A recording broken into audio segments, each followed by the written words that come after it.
Amid the howling gale that entombed the frostbite inn, Isolde Voss stood frozen in the cramped chamber, her pulse thundering as Caspian Eldridge's lips claimed hers in a desperate, forbidden blaze. His hands, once so rigidly composed, now unraveling her defenses with the fury of a man starved for truth. The single bed loomed like a scaffold of temptation, their feigned betrothal fracturing under the weight of raw confessions, while outside, the blizzard raged as if the heavens themselves conspired to seal their fates.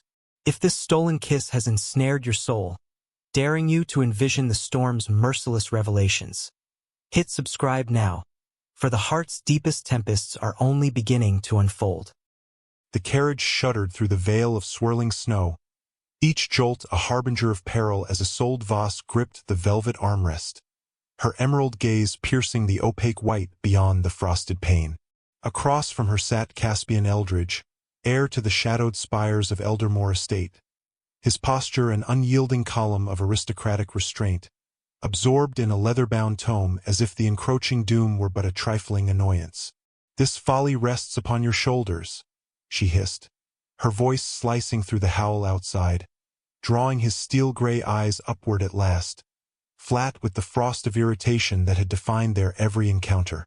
Yet in that moment, as the wheels ground against hidden ice, Isolde felt the weight of 6 years' disdain pressing upon her. Years since her brother Harlan had forged his unbreakable bond with Caspian at the academies of Cambridge, introducing this stoic figure into their lives like a perpetual shadow. She, at 19 then, had met his gaze with youthful fire, only to be dismissed with a curt observation on her overly fervent discourse during a family supper. Now, at 25, he remained the same, distant, impeccable, a man who viewed her as an unwelcome echo in his meticulously ordered world. The vehicle lurched savagely, hurling Isolde forward. Caspian's book tumbled as he surged to steady her, his grasp firm on her arms, their faces inches apart in the dim lantern glow. She could trace the faint line of an old dueling scar across his cheek, a relic from his reckless youth at 17, whispered about in Harlan's tales. "Steady yourself," he murmured, his breath warm against the chill invading the cabin. She wrenched free, heart racing not from the near mishap but from the unwelcome spark his touch ignited, a sensation she shoved aside, as always. Outside, the driver's shout pierced the gale. "Paths blocked, M-Lord." Oak felled across the way. The storms turned savage. Caspian's jaw clenched as he flung open the door, admitting a blast of frozen fury. "Distance to shelter?" he demanded over the roar. "The whispering hearth, a mile astern, humble, but it'll serve," came the reply. "Reverse course, then." Slamming the door, he met Isolde's glare with unyielding calm. "We halt for the night." The words hung like icicles, laden with unspoken dread. 3 days at Eldermore had been torment enough, enduring his pointed silences and veiled critiques of her unconventional views on land reforms during evening debates. Now this enforced delay stretched before them, a chasm of discomfort.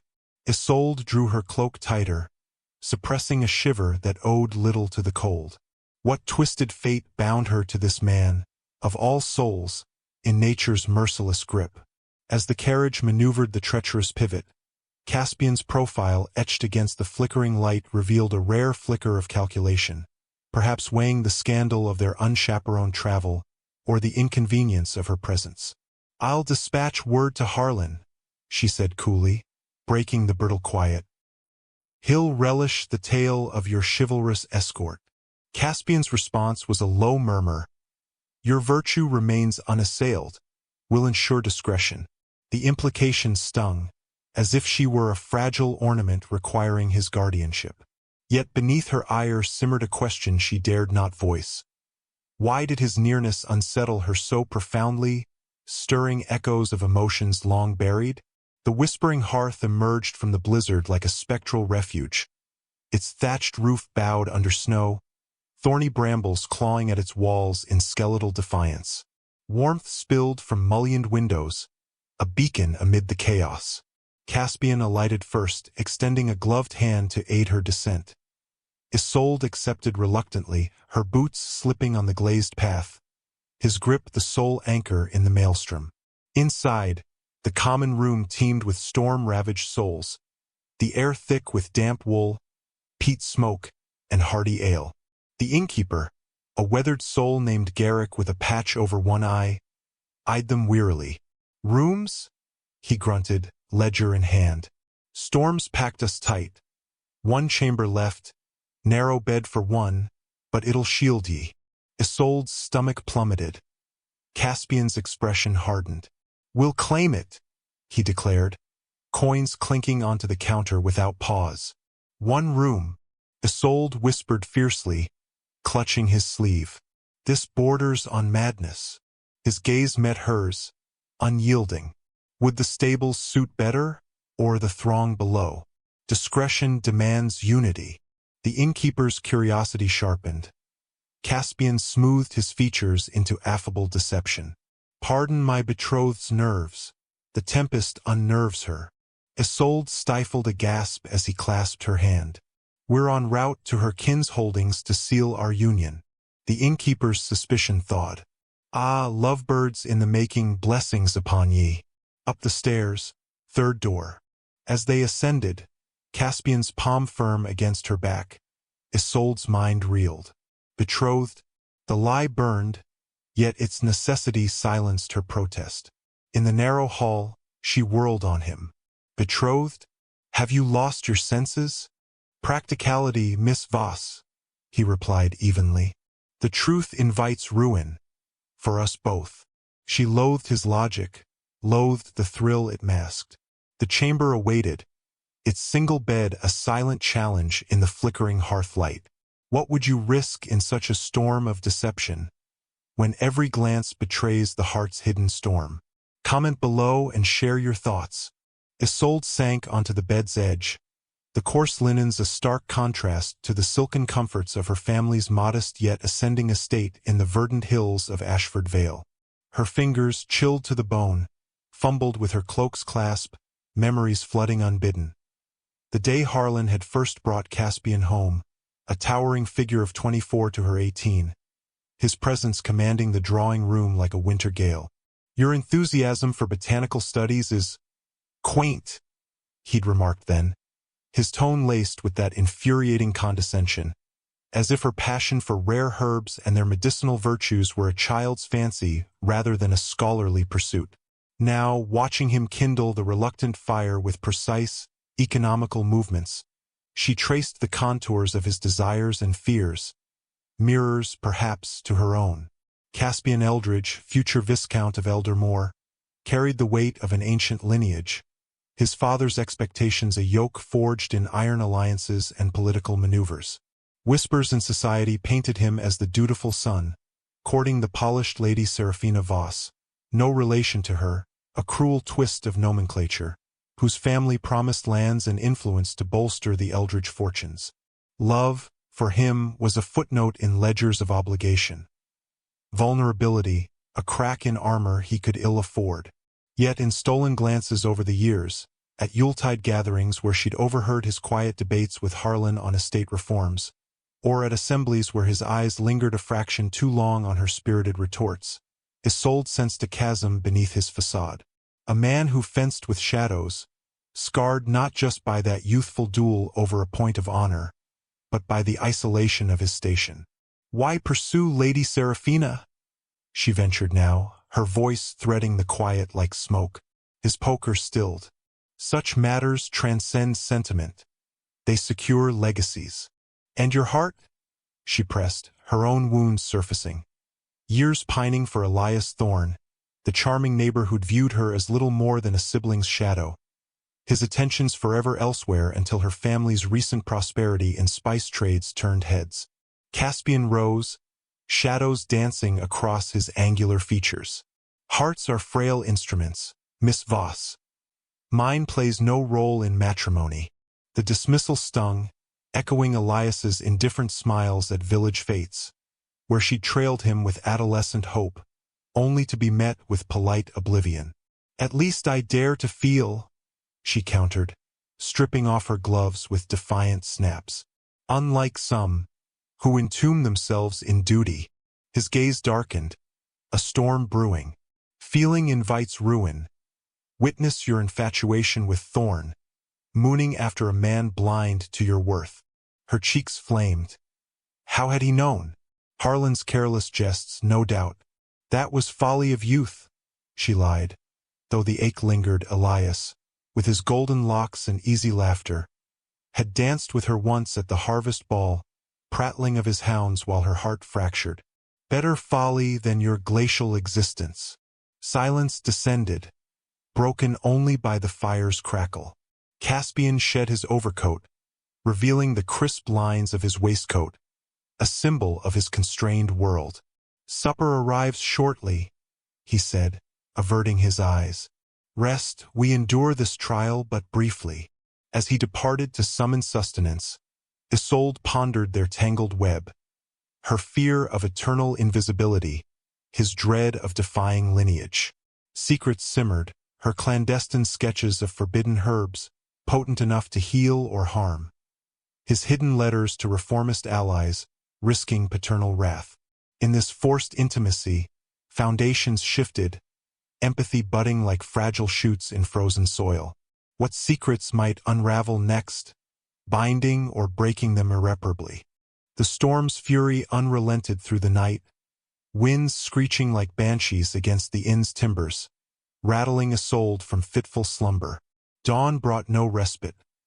Gray light seeped through iced windows, illuminating Caspian's form by the pane, disheveled in rumpled attire, his vigil unbroken. The tempest holds, he announced, voice gravelly from exhaustion. Roads impassable, 2 days more, perhaps 3. Isolde bolted upright, dread coiling. Trapped here in this suffocating space with him, the man whose every word pricked like thorns. Descending to the common room for sustenance. The air hummed with stranded voices, porridge steaming in bowls. Isolde claimed a hearthside seat, savoring the warmth, when a familiar timbre froze her. Miss Voss! Elias Thorne stood before her, his sun-kissed features unchanged, traveling garb dusted with snow, a fellow victim of the gale. What providence, he beamed, that disarming grin once capable of appending her world. Alone in this wilderness? Panic surged. Where was Caspian? Not alone. My betrothed accompanies me. As if summoned, Caspian materialized, his hand settling possessively on her chair's back. Indeed, he intoned smoothly, though his grip betrayed tension. Elias's brow furrowed. Engaged? I hadn't heard. A recent joy, Caspian replied, extending a hand. Caspian Eldridge at your service. Elias shook it, eyes darting. Elias Thorne, our estate's boarder. Miss Voss and I share a long acquaintance. Caspian's touch shifted to her shoulder, intimate and deliberate. How fortunate, though she's mentioned no such ties. The lie landed like a barb. Elias flinched subtly, and Isolde felt a dark satisfaction bloom. Mere neighbors, Elias demurred. Yet I've long admired her spirit from afar. A pity such admiration dawdled, Caspian countered silkily. Now, if you'll pardon us. He steered her away, up the creaking stairs, his grasp unyielding until the door sealed them in privacy. Why the theatrics? She demanded. Maintaining our ruse, he eyed you like untamed quarry. I'm no quarry, she snapped, though his protectiveness stirred unwelcome warmth. The inciting spark ignited fully at supper's communal table, where Elias's gaze lingered, probing their facade. How did fate unite you? He inquired, fork poised. Caspian interjected. Through her brother Harlan, old comrades. Love struck the instant she debated herbal lore with such fire. Laughter rippled. Isolde seethed inwardly but played along. Elias's skepticism sharpened. Unconventional haste. Your kin approve? They shall, Caspian affirmed, lifting her hand to his lips in a feather-light kiss that seared through her glove. Elias cornered her post-meal by the stairs. A word, Miss Voss. Caspian tensed but relented at her nod. Alone, Elias leaned close. This betrothal seems contrived. If trouble brews, our family's ties could shield you.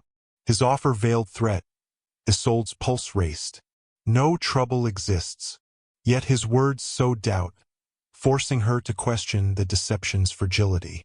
Returning to Caspian, she confessed Elias's suspicions. He threatens exposure. Caspian's fury ignited. We'll fortify our lie or face ruin. The challenge crystallized.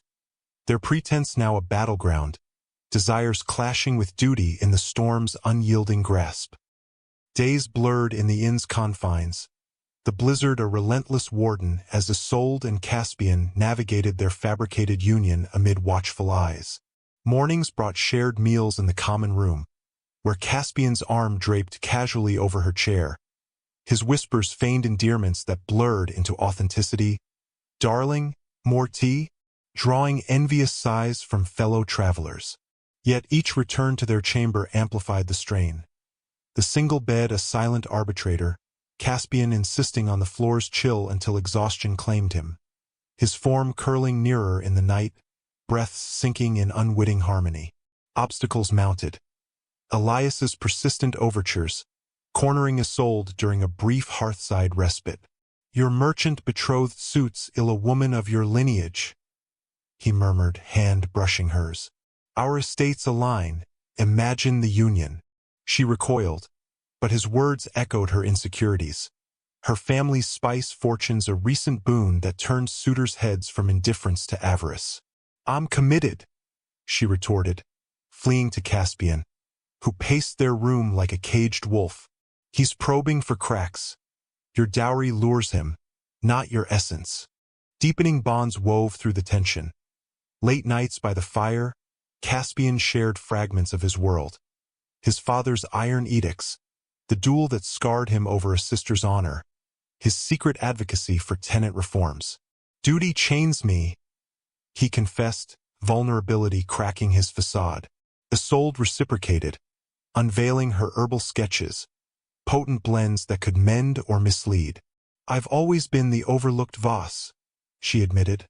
Harlan's shadow, Elias's afterthought. His gaze softened. Overlooked? You're a force unbound.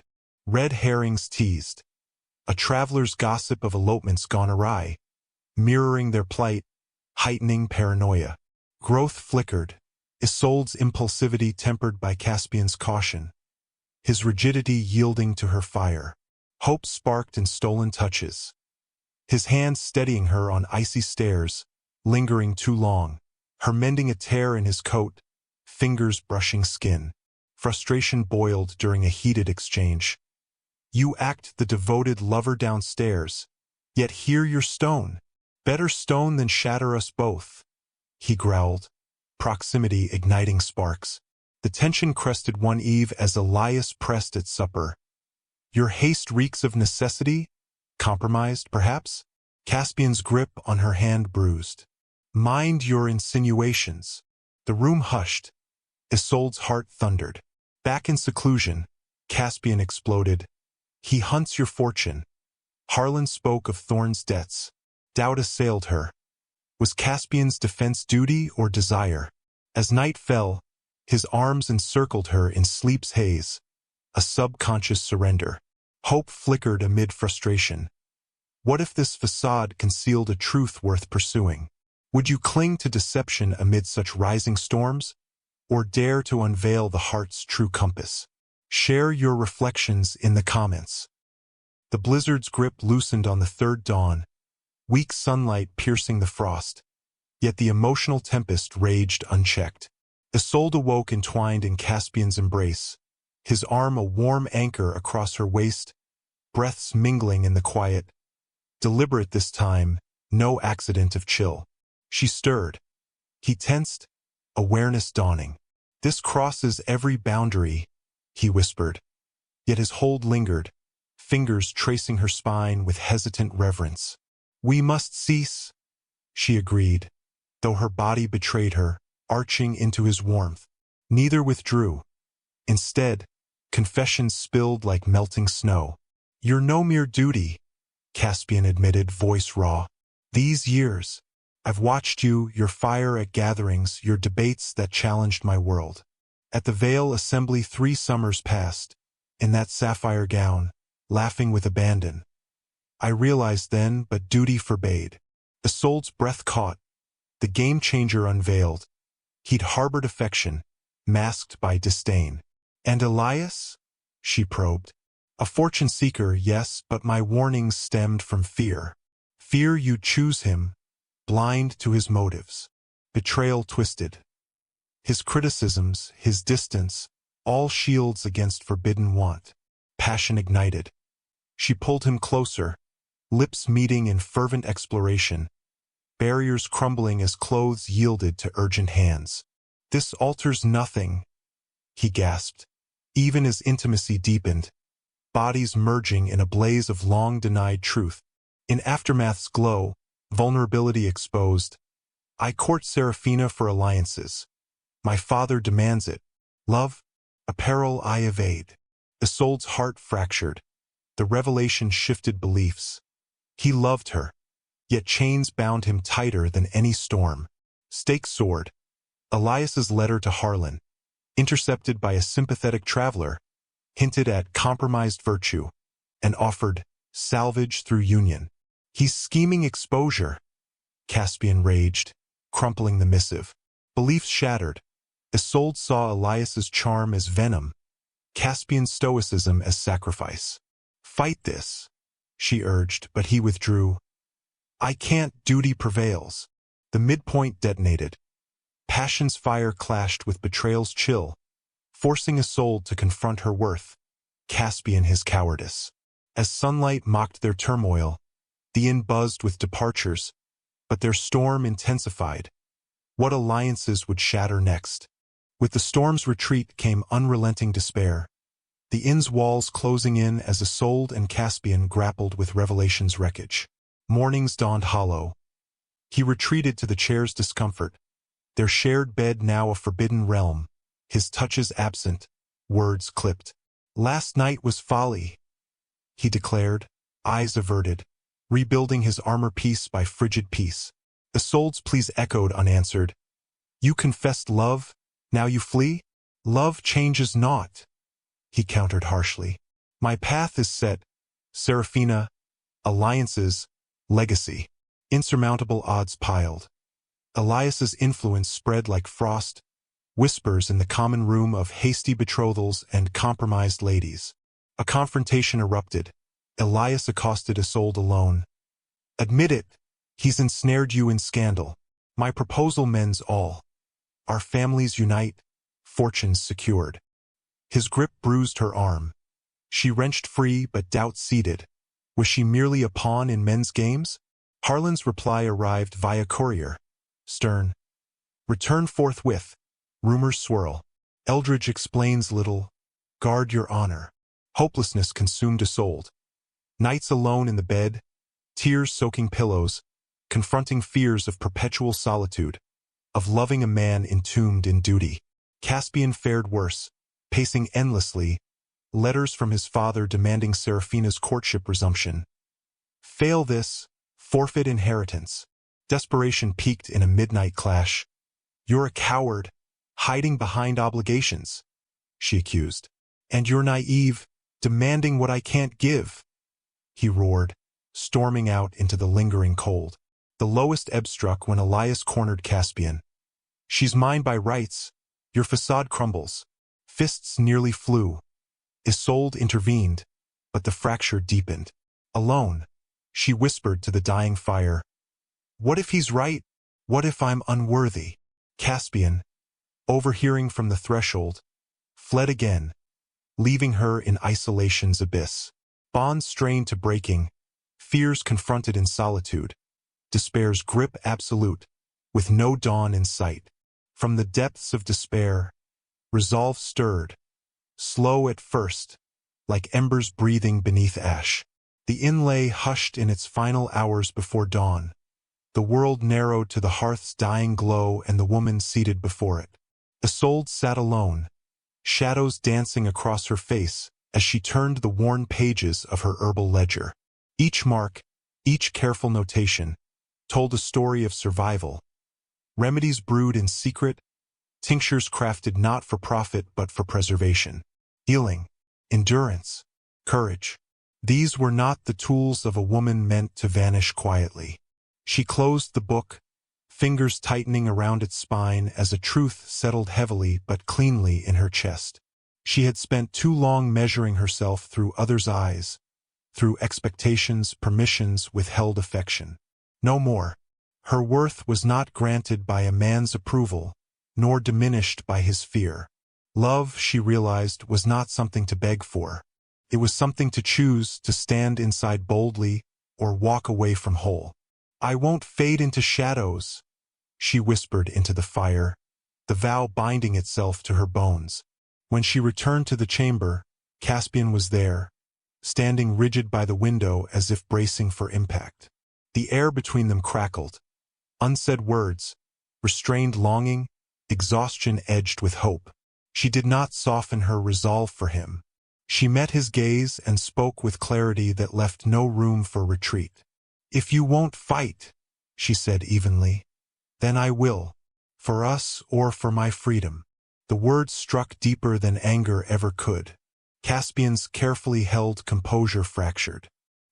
He turned away, then back again, breath unsteady, as though a lifetime of restraint finally demanded voice. "I am afraid," he admitted, the confession raw. "Afraid of failing those who came before me. Afraid of losing what I was raised to protect. The weight of legacy. It terrifies me." He paused, eyes darkening. "But losing you? That would destroy me." The space between them collapsed, not into triumph, but into something fragile and honest. Their embrace was tentative, as if both feared the moment might dissolve if held too tightly. Yet it anchored them all the same. Isolde pulled back first, purpose sharpening her expression. "Then we don't hide anymore," she said. "We confront Elias. We expose his greed before it consumes everything." Silence stretched. Then Caspian nodded once, firmly. A choice made not from duty, but conviction. Whatever alliances broke, whatever consequences followed, they would face it together. Hope flickered, not bright, not certain, but alive. And in that fragile light, something irreversible took shape. From the ashes of fear and restraint, they rose, not unscathed, but unbroken, ready for reckoning, ready to claim a future forged by truth rather than expectation. The carriage lurched forward at first light, its wheels grinding against a road half lost to winter's slow surrender. Snow still clung to the hedgerows like stubborn secrets, but the path itself had softened into slush, muddy, uncertain, treacherous. The sky hung low and colorless, a pale witness to a journey that promised no peace. Inside the carriage, warmth did nothing to still the storm brewing beneath skin and breath. Isolde sat upright, hands folded in her lap, her gaze fixed on the frost-streaked window. Beyond the glass, bare branches clawed at the air as if grasping for something already gone. She felt much the same, suspended between what had been and what might yet be demanded of her. Caspian sat opposite her, posture controlled, expression carved from restraint. He had slept little. She could see it in the tension at his jaw, in the way his eyes tracked every movement, every sound beyond the carriage walls. The choice he had made the night before, to stand with her, to confront truth rather than hide behind duty, still echoed in him, heavy and irreversible. They had barely exchanged words since dawn. The knock came sudden and sharp. The carriage slowed. Voices murmured outside, concerned, apologetic, unmistakably familiar. Isolde felt the shift before the door opened. Her breath caught. Elias. He stood in the gray morning light, cloak dusted with snow, one gloved hand resting theatrically on the neck of his horse. "Misfortune," he announced with practiced regret. "The beast has gone lame. I would not impose, but the road ahead is unkind, and I fear I'll not reach the next hamlet on foot. His eyes slid toward Isolde, lingering just a moment too long. Calculating. Possessive. Caspian did not hesitate long enough for it to be mercy. "Get in," he said, voice flat. The carriage door closed like a verdict. From the moment Elias settled onto the bench beside them, the air grew thick, compressed by proximity and history. The carriage resumed its journey, wheels groaning, as if protesting the weight of what it carried. Elias smiled, easy and insincere. "Well," he drawled, "this is unexpected. One rarely encounters newlyweds so far from celebration." Isolde did not look at him. Caspian answered without warmth. "Circumstances demanded haste." "Haste?" Elias echoed, amusement sharpening his tone. "Or secrecy. Swift unions often breed gossip. I imagine Harlan is apoplectic." Caspian's gaze flicked to him, cold and precise. "Our bond endures scrutiny. Yours," he said evenly, "reeks of desperation." The smile slipped, just enough. Elias leaned back, fingers drumming against his knee. "Such loyalty," he said lightly. "Almost admirable, though one wonders what compelled it." After all, Isolde was unattached. Isolde turned then, finally meeting his eyes. Her voice was calm, but it carried steel. "I was never unattached, only unclaimed by men who mistook entitlement for affection." Elias laughed softly, but the sound rang hollow. "You always were sharp-tongued." Conversation drifted. Weather, roads, rumors of court. But each word was a blade disguised as pleasantry. Beneath it all, truths strained against their seams. Caspian had not been idle these past days. At every inn, every roadside stop, he had listened. He asked questions cloaked as idle curiosity, paid for wine and stories in equal measure. Elias's name surfaced more than once, always attached to whispers of unpaid debts, of investments gone sour, of admiration that came too swiftly and asked too much in return. Now, trapped together in a rolling confessional, the masks began to crack. "You know," Elias said casually, "it's remarkable how fortunes shift. One day a man stands secure. The next, he must rely on opportunity." Caspian's reply was quiet. "Or exploitation." Silence stretched, taut as wire. Elias's eyes darkened. "Careful." "Or what?" Caspian asked, meeting his stare. "You'll boast again of vast inheritances you never secured? Of debts you hoped to bury beneath a marriage contract?" Isolde felt the jolt, not from the road, but from revelation. Elias stiffened. "You overreach," he snapped. "Do I?" Caspian continued, voice controlled but lethal. "You spoke freely in Brackenford. Too freely. You mistook admiration for trust." Elias surged forward. "You think you can accuse me? She's compromised."